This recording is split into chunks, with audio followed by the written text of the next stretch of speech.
Secretary argued that the ICC threatens the sovereignty of the United States and its allies. How do you reconcile that position with the need for an international mechanism to hold perpetrators of war crimes and crimes against humanity accountable? Well, here's how I reconcile it. We're not members of the ICC. We never signed that treaty. We never joined it. And they somehow claim that they have a right nonetheless to go after non-treaty members and put heads of state and others in jail. We've long had quarrels with them, and we have lunatics and crazies involved in the ICC that are talking about charging members of the U.S. military, maybe even the president or a future president, with crimes. I mean, it's not going to happen. It's just not going to happen. We are not members of that court. We never signed on to that treaty. They need to understand that. If people want to sign on and be a part of that stupid organization, they can. But we're not going to be a part of it, and they're not going to apply their jurisdiction to Americans. That's just not going to happen. We're not going to tolerate it now or in the future. And we've warned them about it repeatedly. And now they're going to see the consequences of ignoring us. Remember, ang Pangulong Duterte kumalas o umalis sa ICC kung saan tinawag din ni PRRD na, teka, nakalay ba tayo? Are we live? May boses ba tayo? May boses tayo, no? Oh. Yeah, may boses tayo. Hello, mic test, may boses tayo. So, tinawag ni PRRD na buang, okay? Buang ang mga nasa ICC. Tinigan natin dito. Okay. Alright. So, inanap natin yung article. Okay. Inanap natin yung article na sinabi ni PRRD, mga kababayan, nung 2019, yan, na kung saan, sabi niya, ang mga ICC o buong pamunuan ng ICC ay mga buang. Alright? According to this article, ito. Alright. Ayan. So, 2019. Okay? Hindi ko lang mahanap yung video pero so, kaya kumalas si PRRD dyan sa ICC na yan. So, ngayong the other day, kung saan bumisita si Rubio, alam niyo ba kung sino si Rubio? US Secretary of State. Alright? Pumunta siya dyan sa Pilipinas dahil mayroong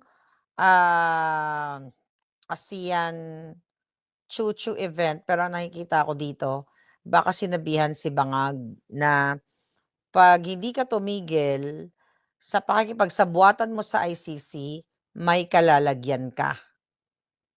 Right? Kasi, talagang si Rubio nag-effort para pumunta sa Pilipinas. At nagsalta si Rubio after 2019, 26, 7 years, na-vindicate si PRRD na mga buang nga yung mga nasa ICC kasi ito yung kanyang exact statement. Ang sabi ni Rubio, we're not members of the ICC. Alright, so hanapin ko lang yung kanyang article. Okay, ni Rubio. Alright. So sinabi niya dito, we're not members of the ICC. We never signed the treaty. We never joined it. We have lunatics and crazies involved in the ICC that are talking about charging members of the U.S. military, maybe even the president or a future president with crimes. It's not going to happen. Alright? So sinabi niya sa harap ng bagag na administrasyon na mayroong mga buang, mga siraulo na involved dyan sa ICC. So it's like saying, nasampal din na kayong mga bangag, buang, kasama kayo sa pakikipagsabuatan. But syempre, diplomatic chucho, hindi naman makipag-away si Rubio, pero alam nila ang ginawa nila nang pinakidnap nila si PRRD. Kaya ako talagang positive ako dyan na i-abolish yan. Dudurugin talaga yan ng Amerika ang ICC. So, feeling ko, talagang winarningan yan si Bangag. Hindi lang natin alam, behind the scene. Kasi sabi ni Rubio, Secretary Rubio, if people want to sign on and be part of that stupid organization, they can. Like ang Pilipinas. Nakipagsabuatan si Bangag. Sabi ni Rubio, but we are not going to be part of it. And they're not going to apply their jurisdiction to Americans. Hindi nila ma-apply ang jurisdiction nila sa mga Amerikano. Sabi ni Rubio, we are not going to tolerate it now or in the future, and we've warned them about repeatedly, and now they're going to see the consequences of ignoring us. Bakit sinabi ni Rubio dito itong statement na to, mga kababayan, sa Pilipinas, sinawag yung stupid organization. Buang, in other words. Mga kababayan, isa lang ang mensahe. Ito ay pinatatamaan ang Bangag administration. Kasi paulit-ulit na sinabi ni Secretary Rubio nung nasa Amerika siya before ng kanyang visit. So I think ito talaga ay sampal kay Bangag o sa Bangag administration na nakikipagsabuatan nga sa ICC. We don't know exactly behind the scenes, pero pakinggan natin to. Okay, ang sabi niya. Signed that treaty, we never joined it. And we have lunatics and crazies involved in the ICC that are talking about, here's how I reconcile it. We're not members of the ICC. We never signed that treaty, we never joined it. And they somehow claim that they have a right nonetheless to go after non-treaty members and put heads of state and others in jail. We've long had quarrels with them. And we have lunatics and crazies involved in the ICC that are talking about charging members of the U.S. military, maybe even the president or a future president, with crimes. And it's not going to happen. It's just not going to happen. We are not members of that court. We never signed on to that treaty. They need to understand that. If people want to sign on and be a part of that stupid organization, they can. But we're not going to be a part of it, and they're not going to apply their jurisdiction to Americans. That's just not going to happen. We're not going to tolerate it now or in the future, and we've warned them about it repeatedly. And now they're going to see the consequences of ignoring us. And we have Diba? we have So that lunatics was, teka lang. and crazies involved in the Okay. ICC that are talking. So, di ba, sinabi mismo yan kahapon sa speaking engagement niya dito sa ASEAN Foreign Ministers Meeting. Alright? Feeling ko talagang itong Amerika, ito si Rubio, winarningan na yung mga bansang makikipagsabuatan sa ICC. So ngayon, sinabi ni Secretary Rubio in the past, di ba, na kung sino ang makikipagsabuatan sa ICC ay isa-sanction nila. So ngayon, ano ang sinabi ng Bangag administration dito? Okay? Ang sinabi ng Bangag administration, mga kababayan, ay hanapin natin yung sinabi ni Castro. Tara, may sinabing gago na yun. Alright? May sinabi ang Julul. Sabi ng Malacanang, ng mga bangag dito, ayan, Palace Press lunatic Castro on Thursday said that while the ICC was not discussed when U.S. Secretary of State Marco Rubio paid a courtesy call on President Marcos sa Malacanang. Siyempre, i-deny nila yon, mga kababayan. Ang sinasabi ni Castro, he also explained the Philippine residual obligation related to the ICC, including its cooperation with the International Criminal Police Organization. And when we asked the ambassador about the reaction of the State Department representative, he said they understood the sensitive of the issue of our country. Naintindihan daw ni Rubio yung issue, yung sensitive issue doon sa, yung sensitive meaning, yung issue na nangyayari ngayon, na pinagkanulo nila o pinakidnap nila si PRRD. Yan ang katotohanan dito. Pero alam nyo, maganda ito nangyayari. Ito, behind the scenes kasi, hindi naman sasabihin yan ng Amerika o ng mga bangag kung ano talaga yung pinag-uusapan. Pero ako, malakas ang tansya ko dito na nireprimand yan. Okay? Na pag hindi kayo sumunod at makipagsabuatan kayo dyan sa mga lunatics dyan sa ICC o sa mga buang, sabi nga ni PRRD, ay may kalalagyan kayo. Baka maduro na si Bangag. For sure, magsasubmit si Bangag, di ba? Kasi alam niya na may kalalagyan siya dahil ang dami namang atraso ni Bangag. Right? Ang dami niyang atraso sa taong bayan. So anytime, pag dinukot namin siya, imaduro siya ng Amerika, wala na siyang magagawa kaya kailangan mag-bow siya sa amin. 'Di ba? Yung bangag yung presidente mag-bow sa amin dito sa gobyerno. Kasi wala naman siyang magawa, eh. Dahil inaaway niya yung China. Nagsumbong pa nga, 'di ba, 'yan ang topic natin kanina. Nagsumbong pa kay Trump. So 'yan ngayon ang kaabang-abang kung ano ang gaano kabilis ang pagdurog nitong, Amerika diyan sa ICC na 'yan, and I'm looking forward na madurog na talaga para makauwi na ang PRRD. Lahat tayo gustong makauwi si PRRD, 'di ba? Dahil nga sa pakikipagsabuatan ng bangag administration at mamaya dadako tayo kay Alpot. Okay? Dahil si Alpot ay double agent ay nakikipagsabuatan yan sa mga bangag. 'Di ba? Bukod tangi, 'di ba, na isa sa mga nakapasok nung time na kinikidnap nila si PRRD, mga kababayan.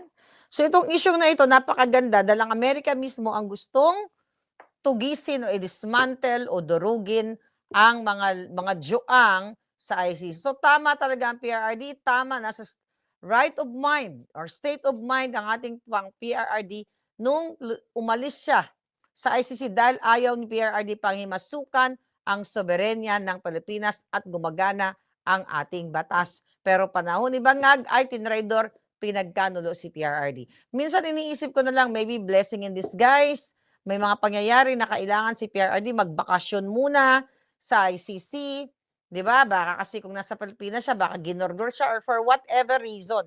Binibigyan na lang natin ng mga magagandang kadahilanan yung mga bagay na hindi mo ini-expect na mangyayari, 'di ba? Right? Na sa kabila ng pagdarasal ng mga demonyo na mailagay si PRRD sa garapon, sila yung mga nauna sa garapon. And I hope may sumunod pa na mga bangag sa garapon. 'Di ba? Halimaw sa garapon. So I can't wait dahil nga ang PRRD ako, hindi naman kasi sa actual na kulungan eh. Okay? Sinabi ko na to dati sa inyo. Minsan isip ko na rin na again nabanggit ko na nagbabakasyon lang si PRRD, 'di ba? Nasa OFW na nagpapahinga lang, nagpahinga siya sa mga kaputahan ng politika, yung gumagamit sa kanya, yung kumakaray-karay sa kanya. Mag-a-agree ba kayo doon na itong nangyari kay PRRD maliban sa nakita natin ang kababuyan ng mga bangag sa pagpapakidnap sa kanya at nakita din natin kung sino talaga ang tunay na kaibigan ni PRRD, kung sino talaga yung mga nagmamahal sa kanya, na nag-effort na dalawin siya kaya hindi siya nakita, kasama ako doon. Kasama yung mga kaibigan ko na unang rumisponde na makita namin si PRRD ng personal naming pera ang gastos. Dahil naniniwala kami, hindi sa naniniwala eh, dahil nakita namin kung ano ang magandang ligasiya ni PRRD. 'Di ba? Isipin na lang natin, syempre malungkot talaga tayo nung pinakidnap si PRRD. O umiyak tayo dahil demonyo talaga yung mga bangag. Ang sabi naman ni PRRD, huwag kayong mag-alala. Okay? Sagot niya to dahil sinabi niya naman, magpapakulong siya. Sasaluin niya lahat, akuin niya yung mga kasalanan, basta lang malinis niya yung ating bayan. Which is true. Nung panahon ni PRRD, ang natatakot ay ang mga adik, ang mga kidnapper, ang mga snatcher, ang lahat ng mga demonyo natatakot kay PRRD. Panahon ni Bangag, sino natatakot? Kayo. Mga magulang, mga kapatid, nanay, tatay, lolo't lola, na hindi nyo alam ang inyong mga mahal sa buhay, kung makakauwi pa ba ng buhay, dahil ang mga riders, tricycle driver, o lahat, nag-opisina, kung hindi kinikidnap, pinahablot, nira-riding in tandem, binabang-bang-bang, di ba? Sa panahon ni Bangag, ang 5-7 years old na bata na pinakita natin kanina, may hawak na patalim, nangingi na mamalimos, may hawak na, na panaksak. Nakita ninyo? So yun lang ang analysis ko dito na merong sa likod, okay? Mayroon kaming hinihiling sa inyo para, umamo kayo sa amin. Yung bangag pala. Not the Filipino people. Yung bangag. Right? Kaya nga gusto ko nga sakupin ko na lang kayo, di ba? Kasi nga walang panindigan yung presidente yung adik eh. Oo. Kulang na nga lang ibala well, hindi kayo ibabala, pinagnanakawan kayo everyday, ulit-ulitin natin, flood control, budget, utang, mga ginto, Maharlika funds, Bureau of Customs, Department of Agriculture, name it. Lahat ng departamento, pinagnanakawan nila. Sa panahon ni PRRD, at least may nakita kayong may pondo ang PGH. Pinananagot ang mga demonyo, tinatanggal ang mga walang hiya, pero tingnan mo si Bangag, ang ina-appoint mga demonyo, mga attack dogs katulad ni Castro. Ito naman si Virus, maiba lang ako, nag-a-assume siya na siya daw isusunod. Sabi ko, sino naman magtsatsaga sa kanya? Siguro kung mayroon man isusunod yung mga, yung mga, I don't know kung sinong gumurgor, kasi mukhang AI yung gumurgor dito sa kanilang attack dog. Kung, ipagpalagay natin, sundan natin yung narrative. Okay? Yung naratibo ng mga bangag nang nagpagurgur daw sa kanilang attack dog ay mga Duterte. Yun ang sabi na pupunta at pupunta dyan. Yan ang ginagawa nila ngayon. Kung totoo yan, bakit hindi pa si Castro? Di ba? Kung ibibintang nila, yung namatay na ilagay sa yung nailagay sa garapon, bakit yun pa? Dapat si Castro ang inuna nilagay sa garapon. O kaya si Bangag, o kaya si Trillanes, right? So yan ngayon, pero actually sa mga nakalipas na ilang araw, may napanood ako mga vlog, mga short clips, no? Na hanggang ngayon galit na galit na galit na galit na galit pa rin sila doon sa halimaw sa garapon. Ako, I have to admit, nung una sabi ko nga pinatawad ko, pero nakita ko yung mga kababuyan niya laban sa kay Inday Sara, mga kasinungalingan. Yung kasinungalingan niya sa akin, di ko naman kasi pinanood, kaya hindi naman ako naapektuhan doon dahil alam ko kasinungalingan. Pero nakita ko talaga yung galit ng tao. But today, sabi ko, putang ina, patay na, gurgur na to. Di ba? Gurgur na siya eh. Kung tutusin, wala na talaga siyang kalaban-laban, natapos na yung buhay niya. Dahil sa nagpagamit siya sa mga bangag. As in, gurgur na gurgur pa rin yung tao. May nakita akong vlog, 10,000, 15,000 comments. Ang galit na galit na galit na galit dito sa kanilang attack dogs. Right? Kaya sabi ko nga, kung meron man talagang sisisihin sa pagkagurgur dito sa halimaw sa garapon, ay ang bangag administration. At kung totoo, kung ang kanilang kasinungalingan na, tayo daw ang gumurgur, tayo lahat, okay? Na mga DDS supporter, yan ang narrative ng, believe me, yan ang susunod na mga narrative, ibibintang yan kung kani-kanino. Right? So ngayon, mga kababayan, ang ginagawa talaga nitong mga bangag na ito, ayan, kaya talaga nagbayad sila ng mga attack dogs para atakihin ang mga Duterte. Hindi pa sila nakontento, pinakulong nila si PRRD, pero sabi ko nga, nagbabakasyon. And thank you, this is the new feature ang 440 gems. Okay, wow, gems. Sana totoong totoong kumikinang-kinang na, what do you call that? Na diamante, na gems, katulad nung nung pinakita natin yung bruhang amoy, mukhang asuos. Ayan, thank you for that. Okay. Ay, ang cute naman yan. Okay, what is this? Bagong feature. Naaliw naman ako sa mga gems na yan. Okay, mga kababayan. Anyway, nawala na tuloy. Alright, nawala na. Hindi ko na kayo makita. Okay. Okay, ayan na.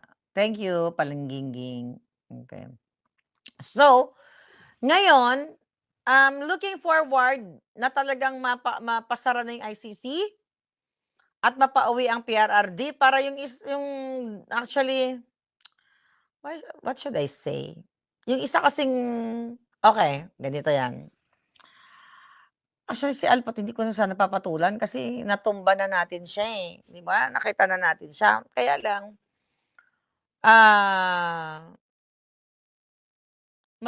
matigas pa rin yung bungo niya. Kasi ako naman, kasi after na, kunyari, nadurog na kita, I'm done with that, di ba? I'm not with that issue. Durog ka na eh, ano pang gagawin natin? Parang ito, although sariwa pa yung nagurgor, di naman tayong nagdurog, pero nalagay na sa garapon, sabi ko nga, kawawa naman, kahit papaano, 'di ba? Pero demonyo talaga, galit na galit yung tao. Pero tinitignan-tignan ko, shit, wala na 'tong kalaban-laban, hindi na siya makasagot. Hindi na siya makasagot, pero talaga yung iniwan niyang kabalahuraan, eh, wala talaga. But gano'n pa man, let's move forward kay Alpot, okey? Sino nakakakilala kay Alpot? Okey, siguro yung iba, magbasa na lang kayo sa comment para malaman niyo kung sino. Alright, ito kasing si Alpot, mga kababayan, ito talaga panira sa mga Duterte.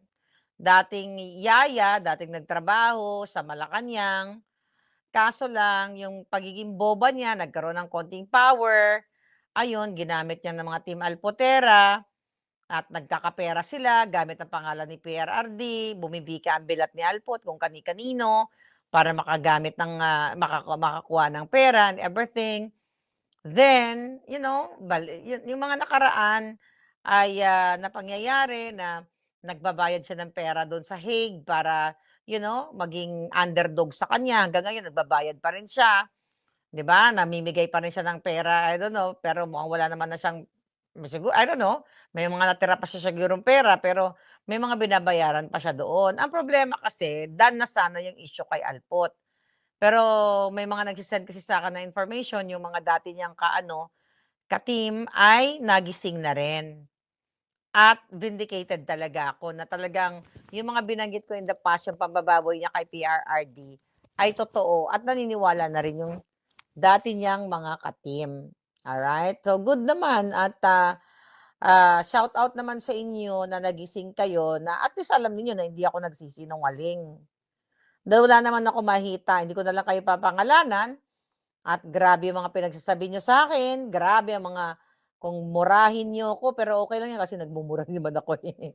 So, hindi naman ako nasasaktan do'n, nagmumura ako, so it's a tie, 'di ba? Yun nga lang yung gagawa kayo ng kuwento na kasinungalingan, iba naman yun. Pero naintindihan ko naman yung galit ninyo kasi nung time na yun, baka nakikinabang kayo kay Alpot, nagbibigay ng, ayuda or whatsoever.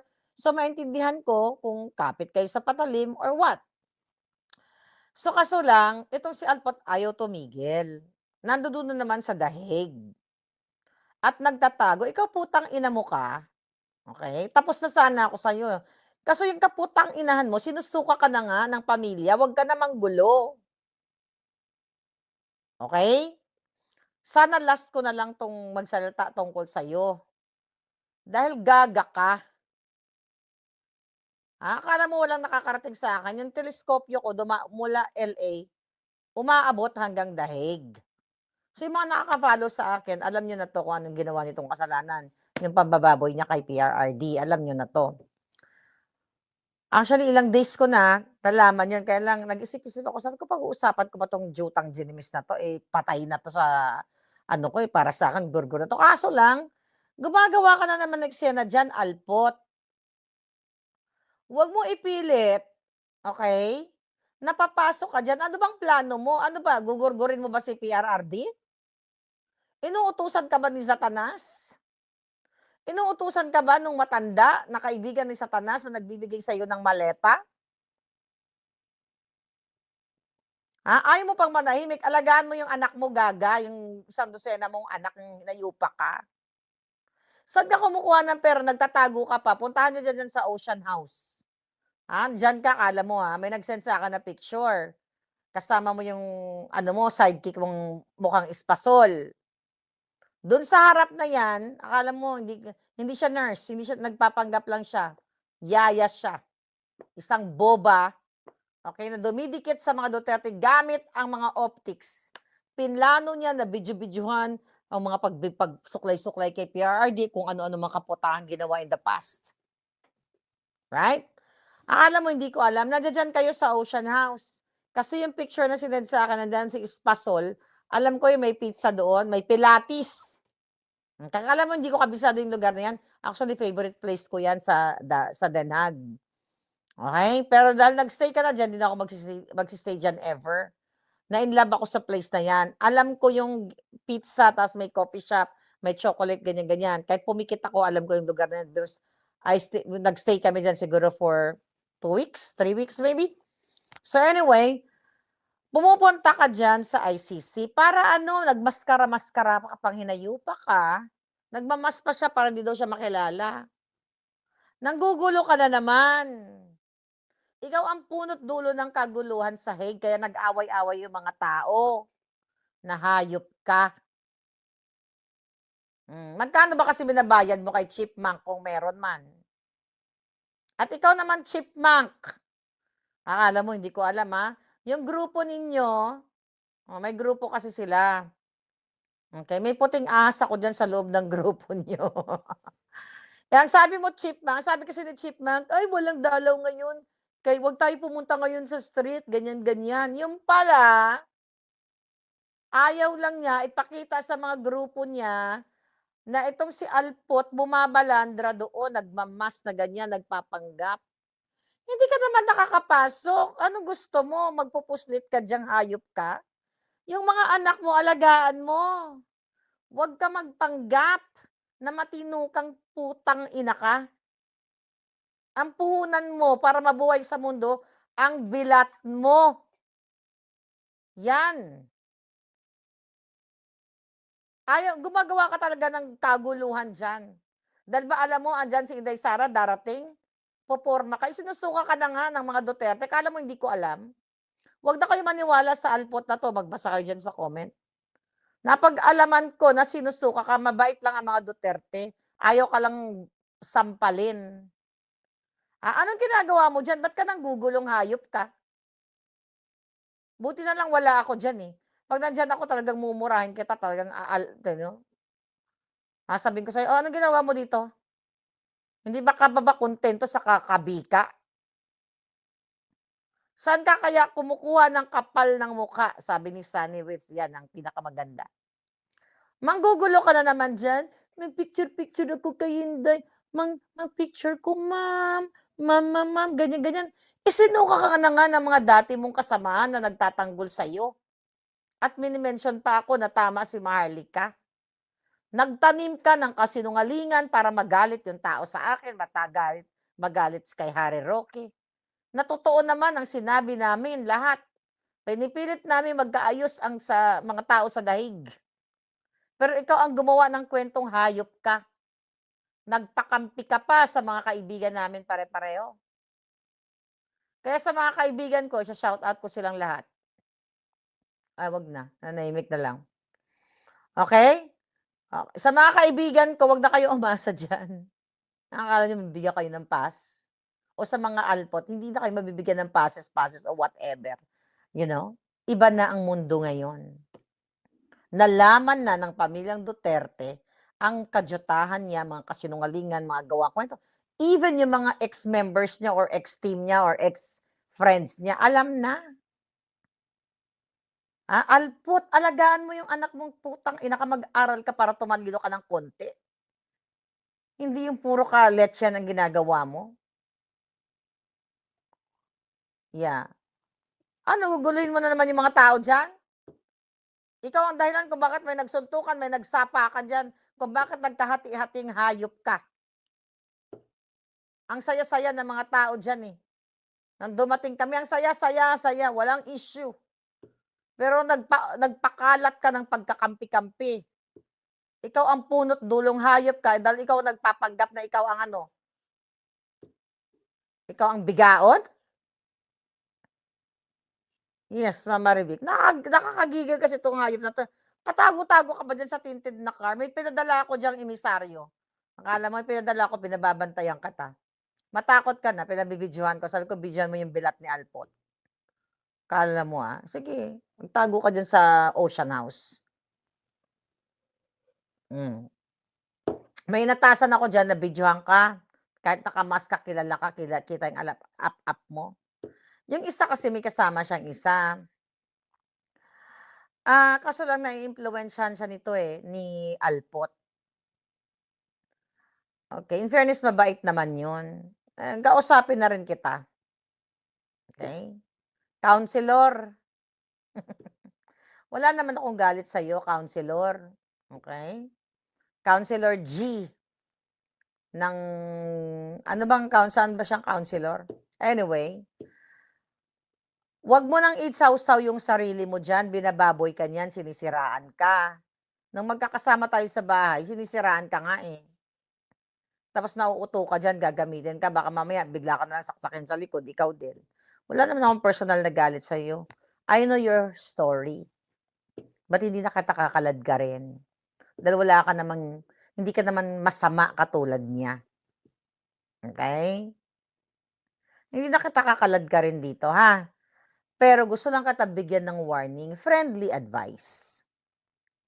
Nang magkakasama tayo doon sa bahay tayo nila Spokes, pag-akyat ko pa lang, the moment, dahil si Alpot ang nagsalubong sa akin, siniraan ka na niya sa akin. Na ganito, na ganyan, na gano'n. Nagmukha kang tanga, di ba? Dahil ayoko ng gulo no, nagpapanggap lang ako na wala akong kaalam-alam sa mga eksena nila. Dahil kung totoo, wala naman akong pakaalam talaga sa personal niyo. I really don't care. Ganun naman ako. Wala akong pakaalam sa tumuwad ka, bumaliktad ka, magpakangkang ka. I don't give a damn. Buhay mo yan. Sino ba naman ako na mag-judge yung kaninong tao? Hindi naman ako judge. Hindi naman ako Diyos.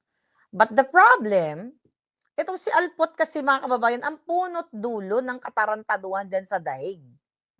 Kaya nag-away-away yung mga tao eh. Hindi naman magkakaaway ang mga yan. Imagine mo yung mga komunidad dyan, magkakaibigan yung mga yan. Nagsuntukan, nagsapakan, binit-bit pa itong si Espasol, itong isa si, mukhang nahimasmasan na rin. Oh. Wala naman ako mga personal na galit sa kanila. Kaso lang nagpauto sila kay Alpot, kaya nagalit sila sa akin. Kasi nagsasabi lang ako ng katotohanan. But to be honest with you guys, wala akong issue sa mga ito. Hindi ko sila inaaway. Ako lang ang inaway nila ako dahil kay Alpot. Oh. Hindi naman sila kawalan sa akin dahil I started alone. Alone. 'Di ba? Ang problema, ang dami niyang pinag-aaway-away. Tapos ngayon nagsisiksik ka na naman diyan sa hig. Nagtatago ka sa tinted car, putang ina ka talagang hayop ka. Okay, paano ka ba nabubuhay maliban sa pagbika ng bilat mo? Hindi ka ba nahiya? Alam ng taong bayan na nakakilala sa'yo, ng circle mo, na ang pinuhunan mo yung pekpek mo. Oh, wala kang pinagkaiba dun sa, yung na-shoot sa garapon. Ang problema lang dun sa garapon, yung ginamit na yung bunganga niya sa kasinungalingan. Ikaw yung pekpek yung ginamit mo. Gumanon-ganon, parang talaba na gumaganyan-ganyan para magkapera. O para magkaposisyon, di ba? Isa lang yun. Yung isa, binenta niya yung kaluluwa niya, dignidad niya, dahil sa kasinungalingan ng bunganga niya.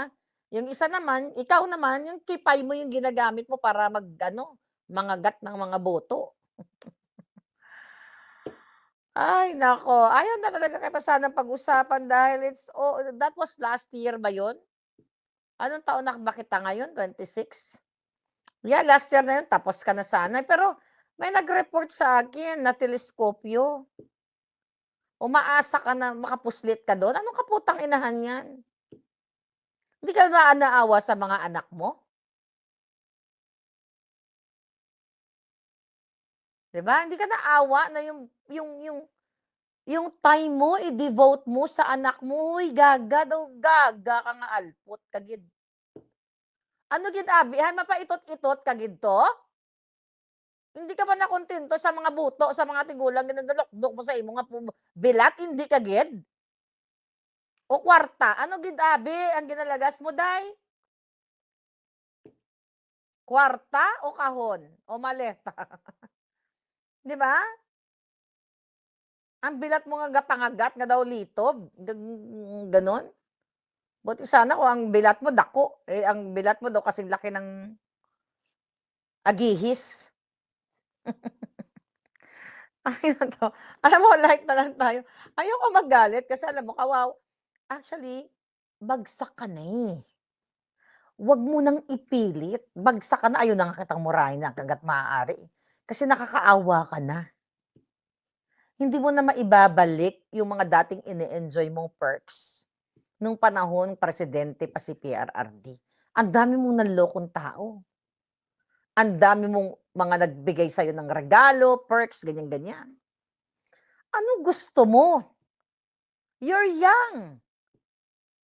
Maghanap ka ng lalaki na magsiseryoso sa'yo, nabibigyan ka ng dignidad, hindi yung bilat mo everyday ginabika mo, diin ka man kay biskandiin. Anong kaputang ina ng gusto mo sa buhay mo? What else do you need in life? Ha, Alpot, I'm talking to you. Dahil ang tao, ang buhay natin, stages yan. Okay, fine, nagkamali ka sa nakaraang buhay mo. Sabi ko, sino ba naman ako na mag-judge? You know, ang personalist mo una, mayaman ka. Yung mga personalist ng group ng Alpotera, tas nalaman ko na lang, based na iyong mga amiga dyan, o mga pinagsasabi, isa kang, galing ka talaga sa putik. Hindi kita judge kung anong pinagdaanan mo. Nakahirapan, dahil ako mahirap din ako. Ang pagkakaiba lang natin, ako hindi ako nagbenta ng bilat. Ikaw nagbaligya ka sang imo bilat. Ano pagid abi ang gusto mo, day? Sige, dahil damo akot yan, tiyempo. Ano pagid abi, may bata ka. Ang ginaklaim nga may asawa ka nga kalbo. Ano pagid abi nga agas iksik ka gid abi kung gusto mo lang maging supporter. Bakit ka nagmamaskara? Bakit hindi mo ilabas ang iyong mukha? Ha? Well, hindi naman tayo magkaibigan. Unsolicited advice. Ang mga anak mo maliliit pa. Itama mo yung buhay mo. Spend mo sa mga anak mo. Maawa ka sa kanila. Maipagmamalaki ka ba ng anak mo? Na minsan, hindi minsan, na ang nanay nila ay sinisiksik yung sarili kung kani-kanino? At gustong bumika ang bilat? Tigilan mo na si PRRD. Tapos na ang pagiging yaya mo, katulong mo. Alright? Pinakiusapan lang naman. Okay? Pinasok ka lang sa trabaho para maging yaya, boba ka naman.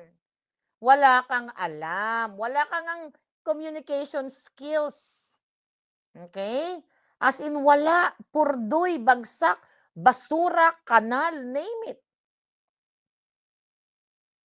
Ginagamit mo yung mga old videos mo para makahingi ng pera, ganyan.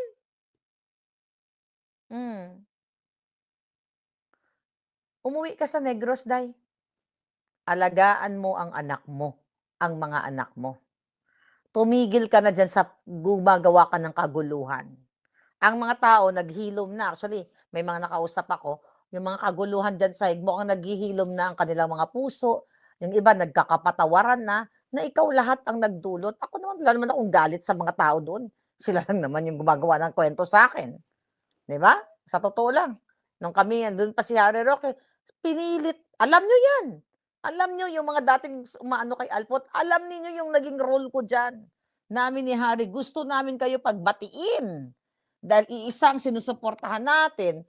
Pero ngayon, may isang Alpot na patuloy na sumisira sa ating kausa, sa ating samahan. Imagine nyo kung ano pinagsasabi nyo sa akin. Sabi nyo, si Marley ka sinungaling. Pero later, naniwala kayo. Ba't ganun talaga? Minsan kasi may kailangan may mangyari sa buhay ng tao na unang salvo, hindi ka naman talaga maniniwala. Katulad ng expose ko sa inyo. Sa pagnanakaw ni Bangag, sa pagsingot ni Bangag. Lahat, di ba? Minura nyo rin naman ako noon eh. Di ba? Nagkapatawaran tayo kasi para isa lang ang laban natin. Later on, naging vindicated ako. Katulad ni PRRD, vindicated si PRRD. Right? Yes, may utos talaga yan si Satanas. Kasi Alpot, okay, nung nag-birthday yung hilaw mong in-law, alam mo, hindi ko alam, ha? Nung nag-birthday ang hilaw mong in-law, sabi ko nga sa'yo, akala mo wala akong teleskopyo. Nandoon si Satanas. At nandoon ka, nagpapatago-tago ka, di ba? Nagkukubli kang hayop ka. Okay? Double agent ka. Pinagkanulo mo ang PRRD. Akala mo hindi alam ng mga Duterte yan? Papaputol ko yung tinggil mo na Makati pa sa gabi kung hindi totoo ang sinasabi ko. Hindi ako magsasalita dito nang gagawa ko ng kwento. Never. Okay? Nagagawa ko ng kwento. Ipapaputol ko yung tinggil mo kung may connection ka pa o natutuwa sa'yo ang mga Duterte. Ako, hindi ako nag-claim na may connection. Ako lamang connection sa mga Duterte. Wala akong connection sa mga Duterte, supporter lang nila ako. Hindi ako nagpapanggap na close ako sa kanila. And never ever ako magpapanggap. Okay? Spy siya. O Mia Pochi, Rebecca. Spy yan ng mga alpot, ng mga bangag. Okay? Magbasa kayo sa comment para malaman niyo kung sino si alpot. Ang nakakaloka lang dito sa babaeng to, ayaw pa rin tumigil. Saan ka kumuha ng pamasahe? 100 plus euro dyan sa Ocean House. Napakaganda ng ano na yan, gustong-gusto ko yung lugar na yan. O doon sa mga alipores ko, magkape kayo doon sa harap at para si Alpot magkulong na lang sa kwarto para hindi na siya lumabas. Akala nyo, hindi ko alam mga kaputahan nyo. Sinama nyo pa yung si Espasol na wala namang trabaho. Ano yan? Paano mo? Palibre? Wala naman akong pakialam kung ilibre mo siya. Siyempre, minion mo siya eh. Atakdog mo siya, di ba? Ang sa akin lang, huwag ka na gumawa ng kwento. Huwag mo nang guluhin ang pamilya. Okay? Huwag mo nang babuyin ang pamilya. Ang dami na nga nangyayari sa buhay ng pamilyang Duterte, nagdagdag ka pa. Imbis na makatulong ka, gumagawa ka pa ng issue. Gumagawa ka pa ng katarantaduhan. Pinabababa mo ang sarili mo.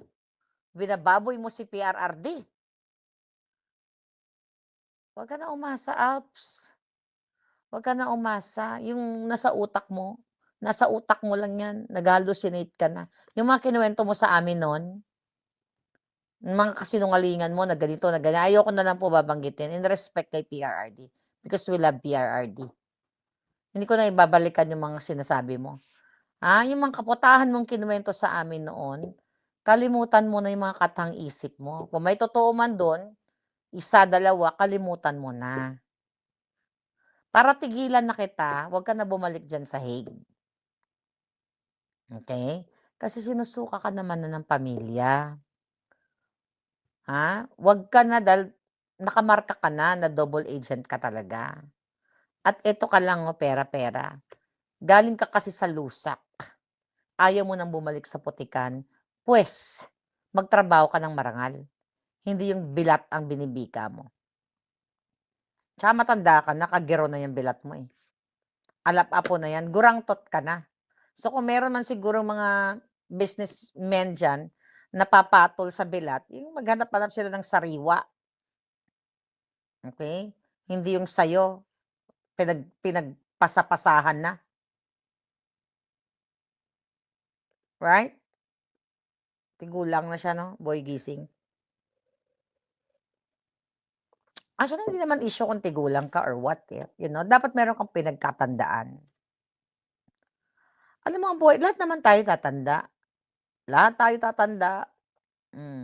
Tatanda at lilipas din ako. Dan, dan, dan. Diba? Lahat tayo lilipas. Mag-iwan ka naman ng magandang alaala. Mang-alaala sa mga anak mo. Actually, kawawa yung mga anak mo eh. Alam mo, lahat naman tayo nadadapa, di ba? Lahat tayo may mga pinagdadaanan sa buhay, kahirapan man, kaputahan man, or what, katulad niya, kadyutahan. Lahat tayo walang perfect sa mundo. May mga pagkakamali tayo sa mundong ito na dapat, pag tumatanda na tayo, kasi sabi ko nga, ang buhay stages. Nung pag-baby ka, didi ka lang, laro-laro ka lang, toddler, mag-aral ka, elementary, enjoy mo, high school, mag-high school life ka, di ba? College, mag-emote ka, then magtrabaho ka, malipat-lipat ka ng boyfriend, katulad mo, ganyan-ganyan, I don't know. Hindi ko alam kung siya magiging jowa mo, wala man ako idea. Pag tumanda ka na, at nag-40s, 50s ka na, nagkakaroon ka na ng realization. Ano ba talaga gusto mo sa buhay? By 50, dapat made ka na. Ano ibig sabihin ng made? Secure din yung buhay mo. Hindi ka na bumika. Kung bumika ka man nung 20s, nagpakapokpok ka nung 20s dahil yun, kapit ka sa patalim, dapat by 50s ka, kasi for sure, malalapit-lapit ka na rin mag-50, hindi ka na nalalayo sa akin. Kalimutan mo na yung mga nakaraan mo. Itama mo yung pagkakamali mo. Dahil lahat tayo nagkakamali sa buhay. May perpekto ba dito? Walang perpekto sa mundong ito. Pero nagkamali ka na eh. Nagpakaputa ka na. Huwag mo na ipagmalaking puta ka.